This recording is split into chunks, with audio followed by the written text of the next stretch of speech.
أنا أمي متوفية قبل 8 سنوات 8 شهور،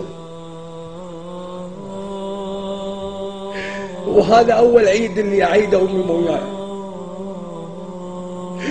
والله إني رحت للمقبرة وقمت أضم القبر،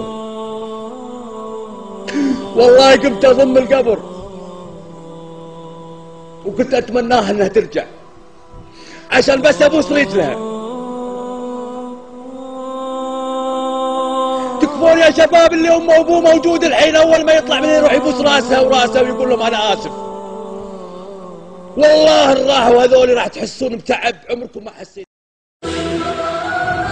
يما من اللي باقي من بعدكم حي، يما من يسوي لنا ما تسوين، يما بدت ترجف من سكاتك يدي، يما يا ليتك لو بكلمة تردين، يما خطير الحال ما ينفع الكي، يما من يجفف دموع المساكين، يما ترى الدنيا بدونك ولا شيء، يما فديتك بالعمر لا تموتين، يما كفيف العين ما حصل طيب.